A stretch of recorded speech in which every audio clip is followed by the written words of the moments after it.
Y este de acá, en vez de que el parámetro sea solamente alfa, el parámetro es alfa más y. ¿Están de acuerdo?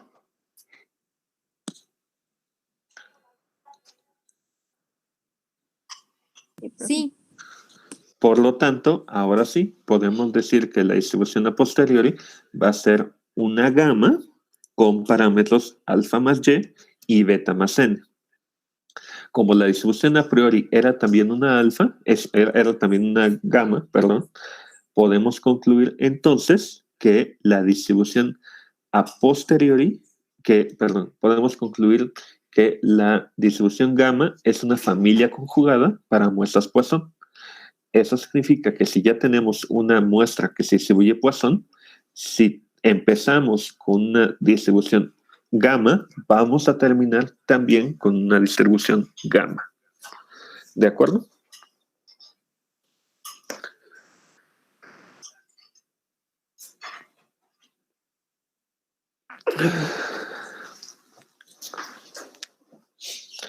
¿Sí queda claro, muchachos? Sí. Si no, pregúntenme, sin miedo.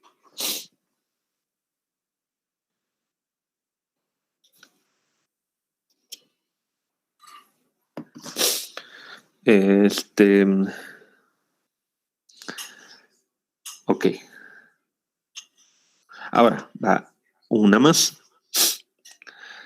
En realidad la distribución gamma es familia conjugada de un montón de cosas. Y de hecho, en la tarea les pongo un ejercicio para que prueben que la familia exponencial, la que ustedes ya conocen y han ocupado un montón de veces, a que hemos ocupado un montón de veces en este curso, la familia exponencial es en sí misma una familia conjugada. Y es un teoremita bastante curiosito, en donde nos dice que si empezamos con una muestra de la familia exponencial y escogemos una distribución de la familia exponencial y elegimos una distribución a priori de la familia exponencial, vamos a terminar con una distribución también de la familia exponencial. Es bastante curioso, pero muy bonito. Y de hecho, les digo, es uno de los ejercicios de su tarea, probar que la familia exponencial es familia conjugada de la familia exponencial. Bastante curioso. Y algo que les quería comentar.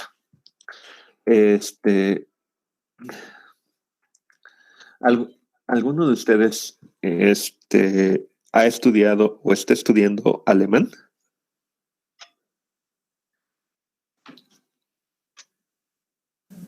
No, profe.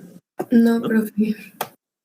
Bueno, alguno de ustedes, y seguramente sí, porque es una palabra que se suele ocupar mucho en matemáticas, sabe qué es ¿ha escuchado la palabra kernel? Sí. Sí. Núcleo. Exactamente. La palabra kernel es una palabra alemana que se ocupa para hablar del núcleo de algo. Literalmente, significa núcleo. Ustedes seguramente han oído la palabra kernel en álgebra lineal, si no me equivoco. Ahí se suele ocupar la palabra kernel. Bueno, la palabra kernel también se suele ocupar en estadística y en probabilidad para hablar de esto que estamos ocupando aquí. En estadística y en probabilidad, la palabra kernel se ocupa. Si ustedes dicen, a ver, si hablamos de la distribución Poisson, el kernel de la distribución Poisson es esto que les estoy subrayando. Si hablamos de la distribución gamma, el kernel es esto que les estoy subrayando. En base a eso, ¿alguno de ustedes me podrían decir a qué se refiere la palabra kernel en estadística?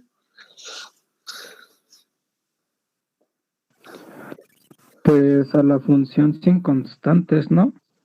Exactamente. Eso es el kernel de una distribución de probabilidad, es la distribución sin constantes. Cuando le quitan las constantes a la distribución, solamente te queda el núcleo de la distribución o el kernel de la distribución. Entonces, ese concepto es bastante útil aquí porque un buen consejo, así como suele ser un buen consejo que cuando están haciendo álgebra reduzcan los términos lo más posible para que al final se vuelva más sencillo todo el análisis de cualquier polinomio, por ejemplo. Cuando están haciendo este tipo de ejercicios, cuando están evaluando distribuciones a priori y a posteriori, un buen consejo es que se queden solamente con los kernel, con los, no sé cómo sería el plural, si kernels o kerneles, pero bueno, con los kernel de las distribuciones con las que estén trabajando. Es decir, que les quiten todas las constantes. ¿Por qué? Por lo que ya les he platicado a lo largo de todo este ejercicio. Acuérdense que por el principio de proporcionalidad, esas constantes van a cambiar, las vamos a modificar, o les vamos a quitar, o les vamos a añadir cosas, o quién sabe qué les vamos a hacer, pero esas constantes las vamos a cambiar. Entonces, si de todas maneras esas constantes las vamos a cambiar, entonces, ¿para qué las arrastramos? Un buen consejo es que desde el principio, desde el inicio, desde el primer paso, digan, a ver, si aquí estoy trabajando con una Poisson, pues me voy a quedar con el kernel de la Poisson, es decir, le voy a quitar todas las constantes. Si para la distribución a priori voy a trabajar con una gama, entonces le voy a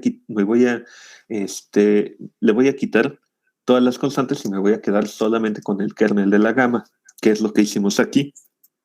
En realidad lo que estábamos haciendo aquí era quedarnos con el kernel de con el núcleo de cada una de las distribuciones y trabajar con el núcleo de las distribuciones para al final quedarnos solamente con la parte sustantiva de la distribución.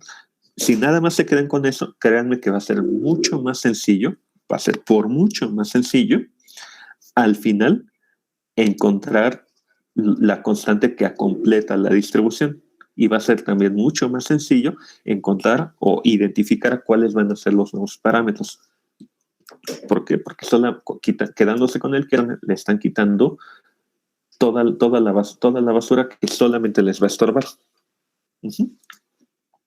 Entonces, insisto, esa es una buena práctica.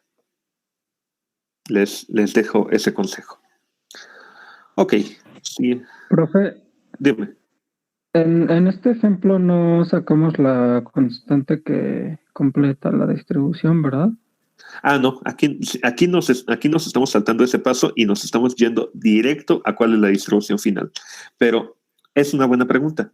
Para esta distribución, ¿cuál sería esa constante?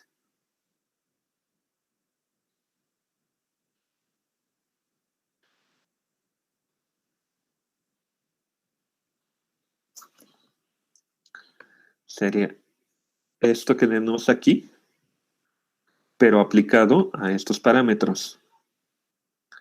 Entonces, sería, por ejemplo, sería beta más n elevado a la alfa más y, todo eso dividido por la función gamma evaluada en alfa más y.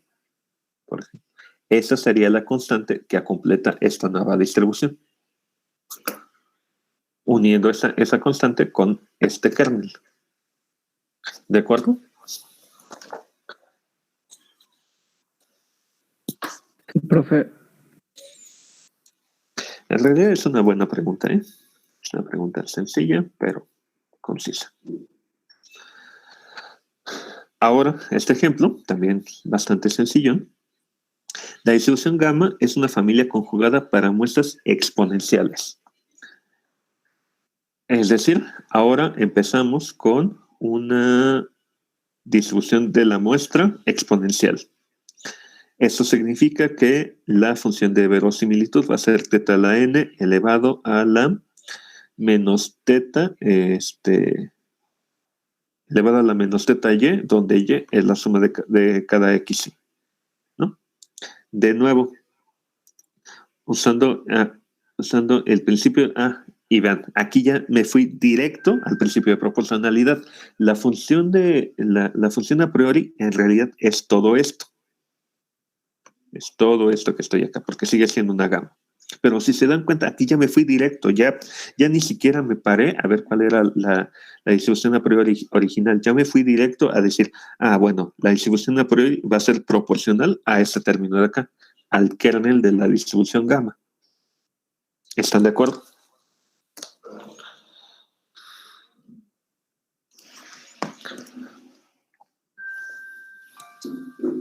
Sí.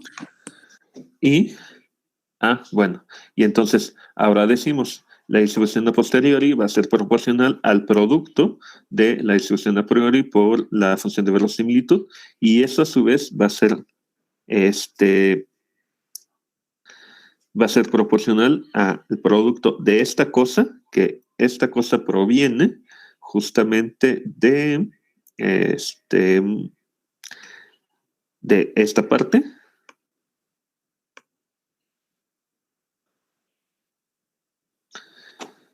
Y multiplicado por esta cosa, que es lo que jalamos de la función de densidad. Es decir,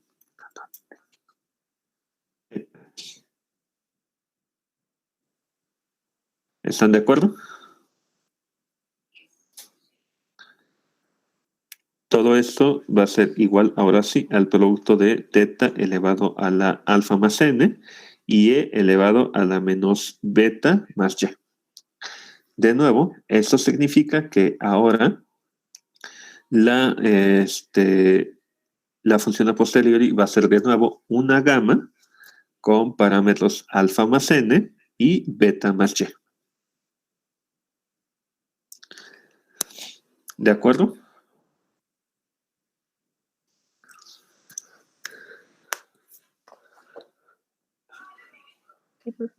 Sí, profe. Sí. Ahora sí, vámonos a un ejercicio que tiene un poquito más de carnita. Y está también bastante bonito. No se ve muy bien, pero si es que algo no alcanzan a ver bien y si tienen dudas acerca de algo, pregúntenme, ¿no? Fíjense, consideran una muestra aleatoria normal, x1, x2, hasta xn, donde cada xi se distribuye como una normal con media mu, varianza sigma cuadrada. Vamos a tomar a sigma desconocido, y m con distribución a priori, de nuevo normal, pero ahora con parámetros mu0 y sigma0. Entonces, fíjense, aquí pasa algo bien curioso. Aquí tenemos una normal, tenemos una distribución normal, y lo que, bueno, curioso en el sentido de que empezamos con una distribución normal, pero si se dan cuenta, a diferencia de los casos anteriores, la normal, pues tiene dos parámetros. Tiene el mu y el sigma. Eso significa que podemos tener una distribución a priori para mu, podemos tener tener una distribución a priori para mu y tomar a sigma como constante, perdón. Podemos tener una distribución a priori para sigma y tomar a mu para constante y tomar a mu como constante, o podemos incluso tomar a los dos parámetros como variables aleatorias, en cuyo caso necesitaríamos una distribución a priori para los dos parámetros. Y todavía más curioso, necesitaríamos una distribución bivariada si queremos trabajar con los dos parámetros al mismo tiempo, con los dos parámetros a la par. Ahorita estamos ocupando uno de los casos más sencillos. Estamos ocupando que estamos aquí tomando a sigma como desconocida, sigma como un valor desconocido, pero constante, ¿no? Y en cambio estamos tomando a mu, es así, como variable aleatoria, con una variable aleatoria que va a tener una distribución normal con parámetros μ0 y sigma 0. Y lo que estaríamos diciendo entonces es que para una muestra aleatoria normal con media variable, la distribución normal es una familia conjugada. Se escucha medio enredado, pero no sé si me siguieron, si lograron captar la idea que les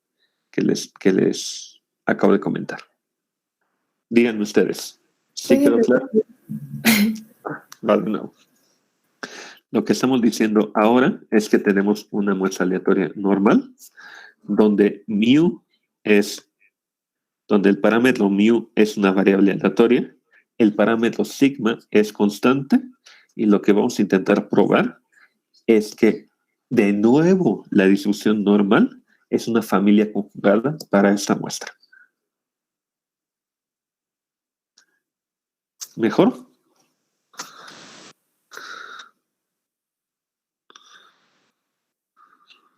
Creo que sí.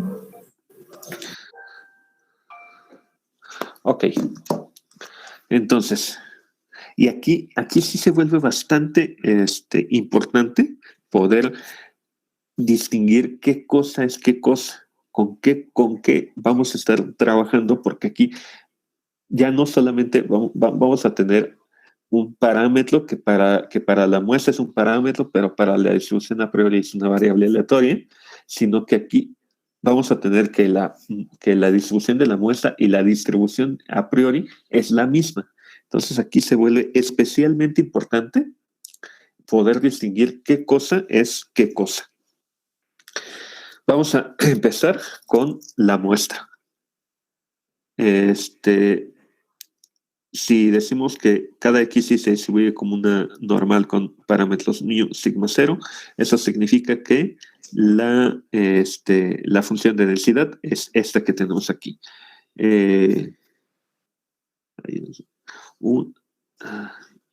Aquí parece que es menos, pero en realidad es que no se copió bien y es la continuación de la división. Entonces, estaríamos diciendo que la distribución de la muestra es una normal con parámetros μ y sigma cuadrada, es decir, 1 sobre la raíz de 2pi sigma cuadrada por la exponencial de menos 1 medio sigma cuadrada por el cuadrado de x y menos μ, que es la distribución normal. Ahora, ustedes que ya son todos unos conocedores y que ya son todos unos sabios de este tema, para la distribución normal, que es la que tenemos aquí, ¿cuál es el kernel de esa distribución?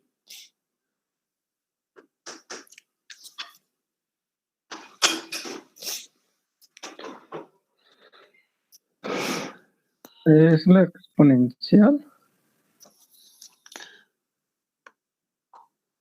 Es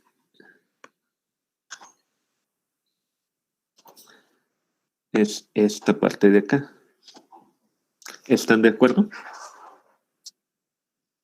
También el 1 sobre la raíz de la sigma cuadrada, ¿no? ¿Por qué? Porque pues no conoces a la sigma cuadrada. Eso es algo Pero es interesante. constante.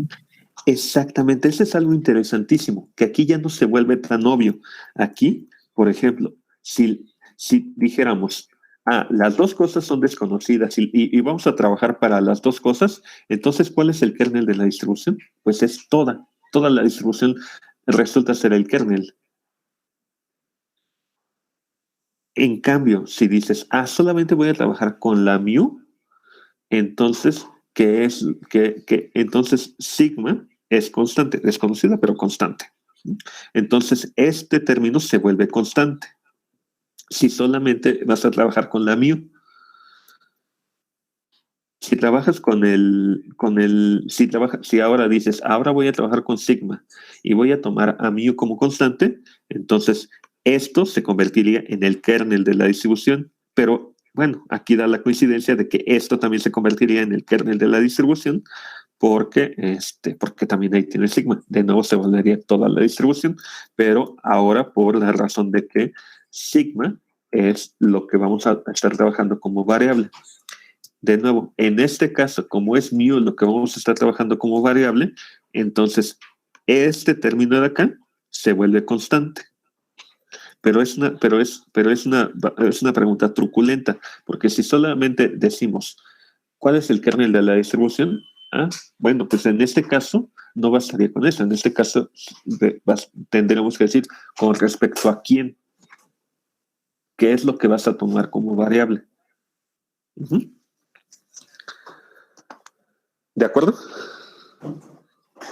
Sí. Sí. Entonces, de nuevo, si hacemos esto, entonces nos quedamos solamente con el kernel de la distribución y entonces decimos, bueno, entonces si nos quedamos con el kernel de la distribución, entonces la función de verosimilitud va a ser a su vez proporcional a esta parte. Ya le quitamos la constante y como solamente nos quedó la exponencial, entonces ahora esto va a ser, la función de verosimilitud va a ser proporcional a la exponencial de menos 1 sobre 2 sigma cuadrada por la suma de las x's menos mu. Uh-huh. Ahora, de nuevo, y esto es algo interesante porque aquí, si no me equivoco, lo vimos cuando estábamos viendo el tema de probabilidad hipótesis. Cuando vimos el tema de probabilidad hipótesis, hicimos esta descomposición en donde descompusimos esta suma de x y menos mu como la suma de estas cosas más n veces estas n veces el cuadrado de estas diferencias. Insisto, si recuerden, esto lo vimos cuando estábamos viendo pruebas de hipótesis, ¿no?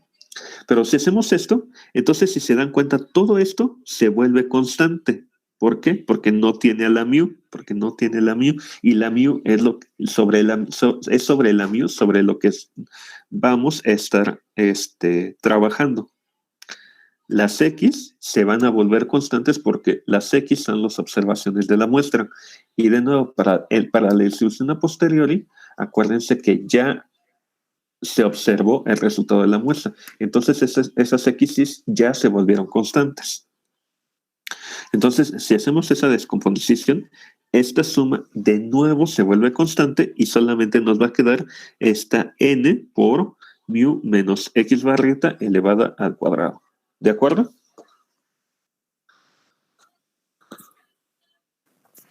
Sí, profe. ¿Todos los demás? ¿Sí? Sí.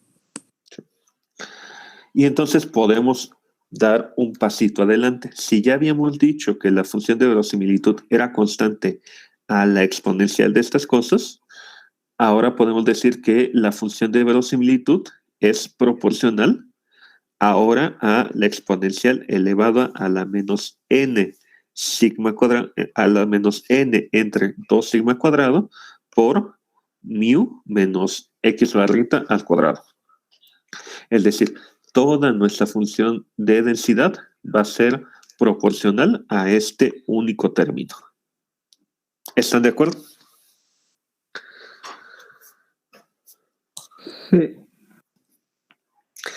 Y ahora sí, con eso terminamos la parte de la muestra. Con eso terminamos la parte de la función de verosimilitud. Ahora vamos a ver qué onda con la función de densidad. Con la función de a priori, perdón, con la distribución a priori. De nuevo, estamos diciendo que mu va a tener una distribución a priori igual normal, pero con parámetros mu0 y sigma 0.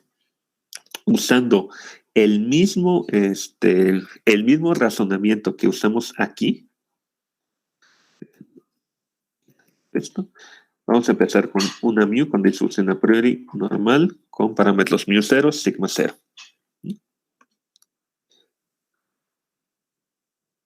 Eso significa que usando la misma lógica, las mismas razones por las que usamos aquí, en esto, vamos a poder decir que la distribución a priori va a ser proporcional a una exponencial con parámetros 1 entre 2 sigma 0 elevado al cuadrado por mu menos mu 0 elevado al cuadrado.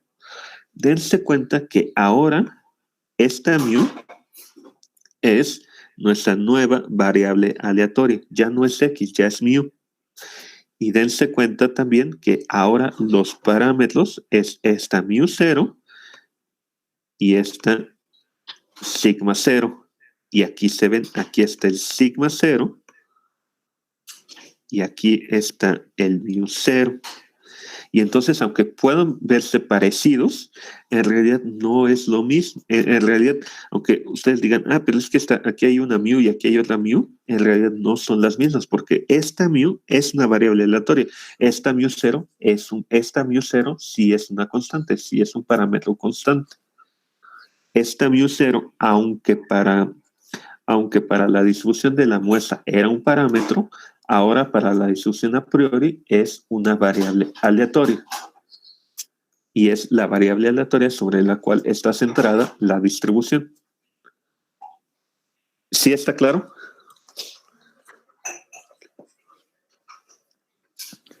Sí, profe. Sí. ¿Los demás? Sí, profe. Sí. Ok.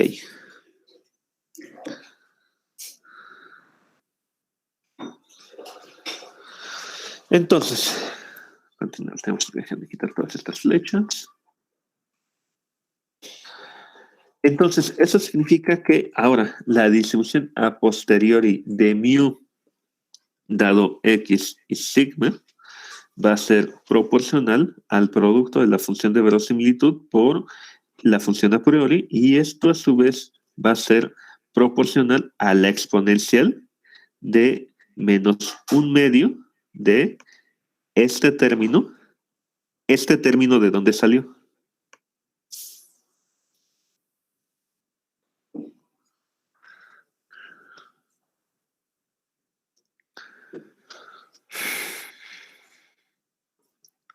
¿De lo que tenemos ahí arribita? Este término salió de acá, de la función de verosimilitud. Y luego esto más este término que salió de nuestra distribución a priori. ¿Están de acuerdo? Sí. Y ahora, usando uno de esos pasos mágicos que les encantan a los libros, diciendo, bueno, y todo eso, si haces álgebra, todo eso significa que esto es proporcional a este término acá. Es más, para verme todavía más cínico, voy a decirles, es obvio que el término anterior es proporcional a este nuevo término. ¿A poco no? Es obvio.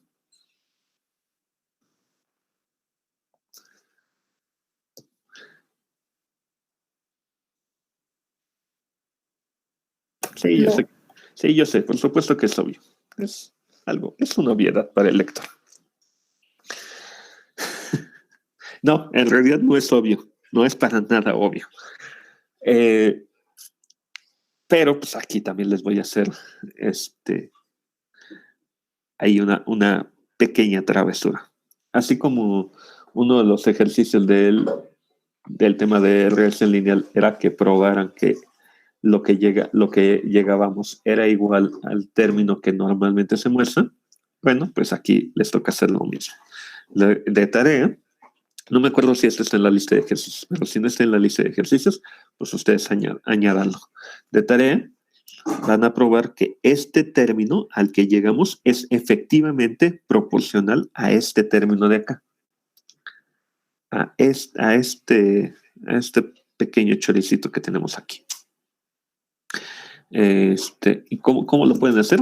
Pues como se usa el principio de proporcionalidad, poniéndole y quitándole constantes. Acuérdense, para usar el principio de proporcionalidad deben de fijarse en dos cosas muy importantes. La primera, que no pueden sumar, bueno, más bien en tres cosas. La primera, que no pueden sumar nada. O sea, a este término que tienen acá, no le pueden sumar un +1, no le pueden sumar un +2. No le pueden sumar ni restar nada. Toda constante que le agreguen, el segundo punto es que tiene que ser algo que se le multiplique. Solamente pueden añadir constantes que estén multiplicando para conservar el principio de proporcionalidad. Y tercero, e insisto, el más importante, no olviden cuál es la variable aleatoria. La variable aleatoria aquí no es X. La variable aleatoria no es μ0. La variable aleatoria no es σ0. La variable aleatoria es μ. Eso no lo olviden. Entonces, le pueden añadir, le pueden multiplicar cualquier constante que no dependa de μ, o en pocas palabras, cualquier constante que no tenga una μ. Si necesitan multiplicarlo por una x, lo pueden hacer. Si necesitan multiplicarlo por un x, por un μ0, lo pueden hacer. Si necesitan dividirlo entre un σ0, lo pueden hacer. Pero no pueden añadirle, esa constante que le añadan, o esas constantes que le añadan, no pueden contener una μ. Insisto, esto es probablemente lo más importante. No se les olvide, jamás se les olvide cuál es la variable aleatoria. En este caso, de nuevo, la variable aleatoria es μ. Entonces, insisto, esto se le queda como ejercicio al lector. ¿Ok? Profe, ¿Qué pasa? ay, Dilo, Evelyn, no hay problema. gracias. ¿Es sigma a la 2 sobre n o sigma al cuadrado sobre n? O sea, que el sigma esté dividido entre n. Ajá. Ajá, sí, es sigma al cuadrado dividido entre n. Todo el... Venga, a ver, no es fácil.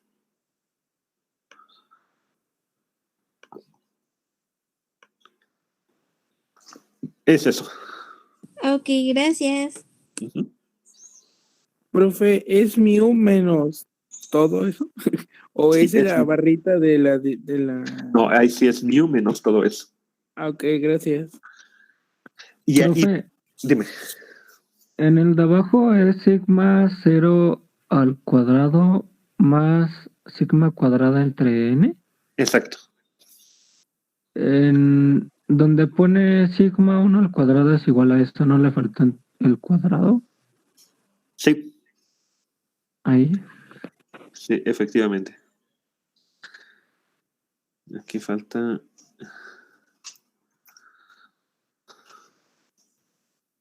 Sí.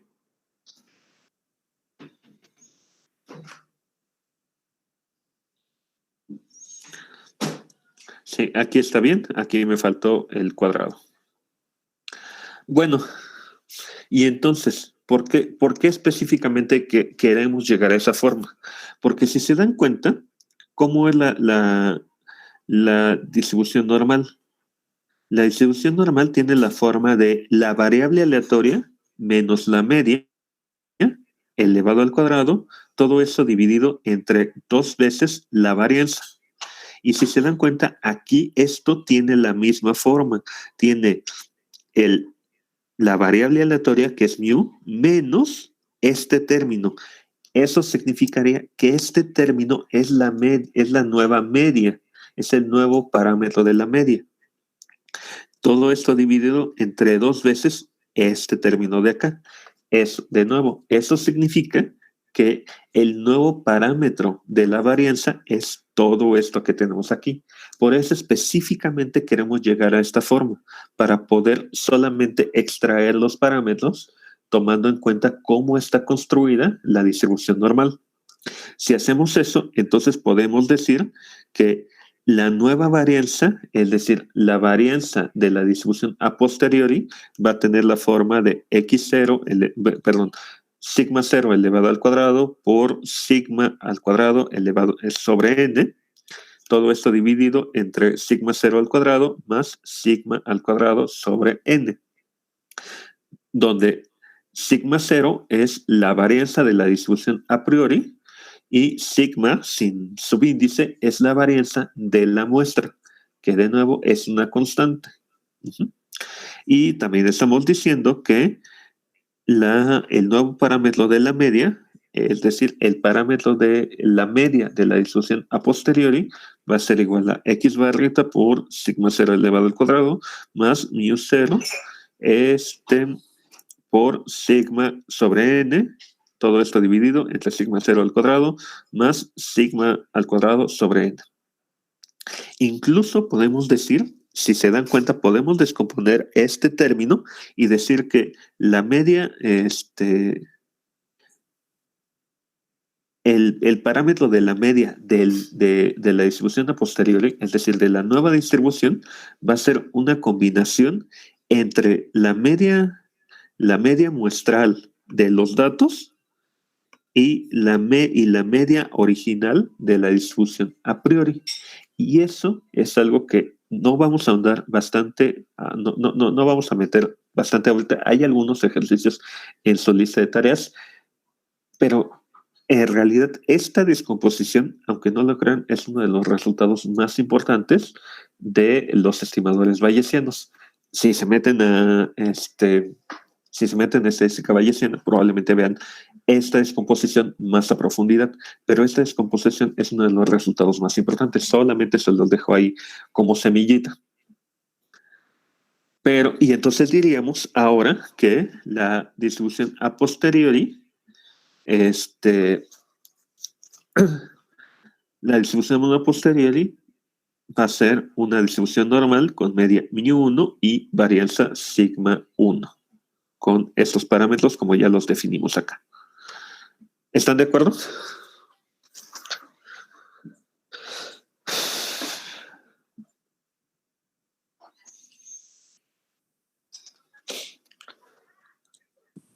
Sí.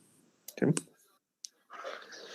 Y ahora, igual, no vamos a profundizar mucho con esto, pero les decía que esta descomposición es uno de los resultados más importantes de la estadística bayesiana y de la estimación bayesiana, porque solamente les planteo esta pregunta.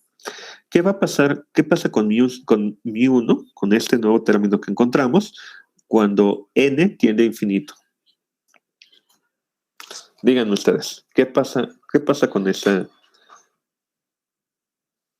¿A dónde tiende ese valor? ¿Qué pasa con μ1?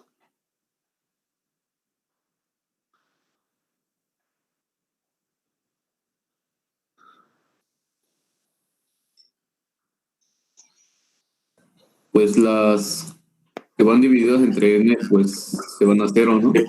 Exactamente. Y que se queda cancela solo la media, ¿no, profe? Solamente queda la media. ¿Cuál media? Solamente queda la media, ¿no? La de X. Si se dan cuenta, todo este término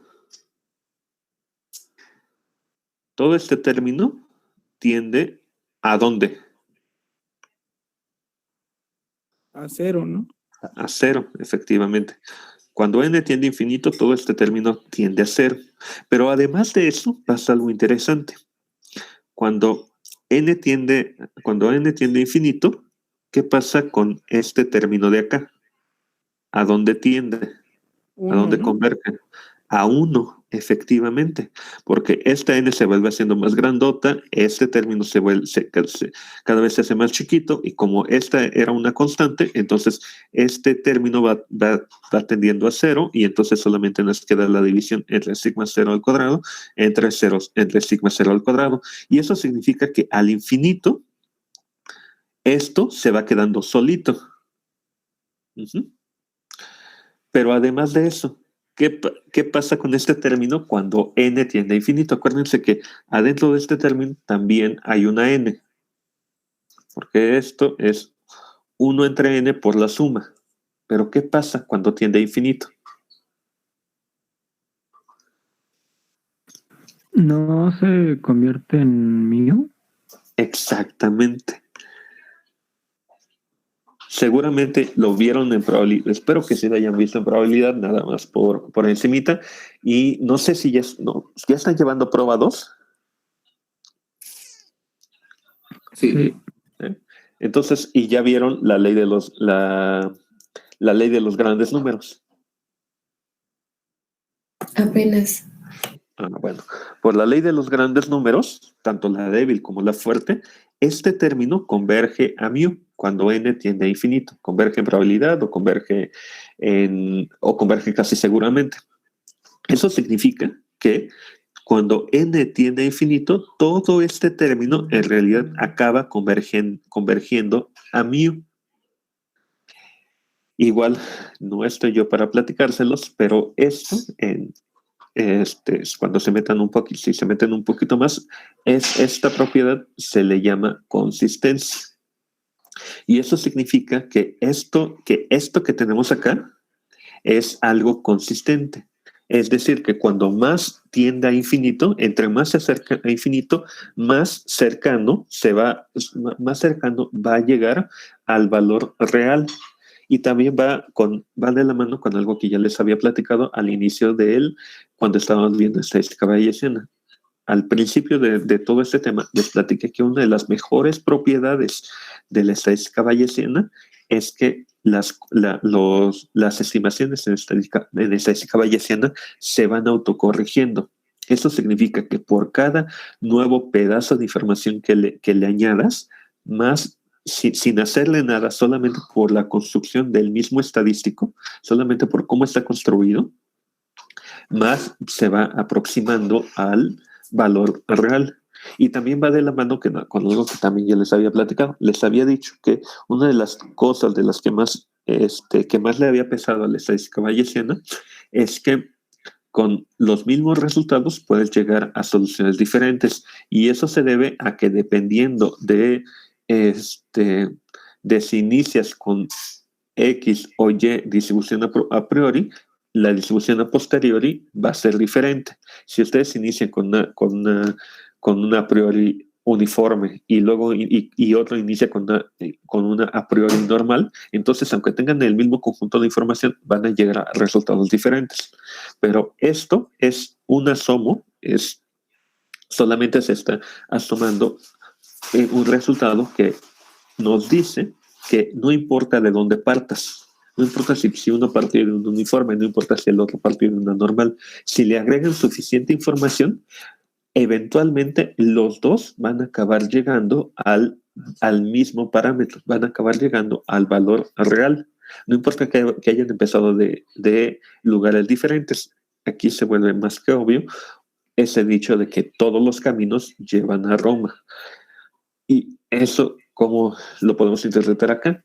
Que una de las principales bondades de la estadística bayesiana es que se está autocorrigiendo, que la estadística bayesiana es consistente. Entonces solamente necesitamos meterle más información y solita se va autocorrigiendo. No importa que hayamos partido de lugares diferentes. Insisto, esto no es ni de cerca una demostración, no es ni de cerca un tema completo, pero sí es un asomo, pues, asomarse un poquito a uno de los resultados más importantes de la estadística bayesiana y un resultado que seguramente verán si meten la optativa de estadística bayesiana. ¿Ok?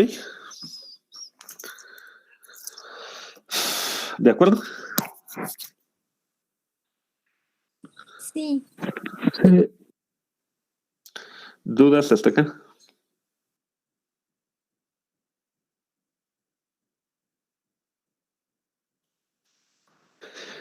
No, tomaré eso como uno. Bueno, entonces vamos a la parte de estimadores bayesianos. ¿Quieren hacer una pausa o nos seguimos? Sí, la pausa. ¿Sí? ¿Qué opinan los demás? Una pausa, profe. Ok, nos vamos a recargo. Son las 10:30. ¿Les parece que nos vemos a las 11:15? Sí, profe. Profe. Ok, entonces pues nos vemos en 45 minutos. Vayan a desayunar, vayan al baño, vayan a estirar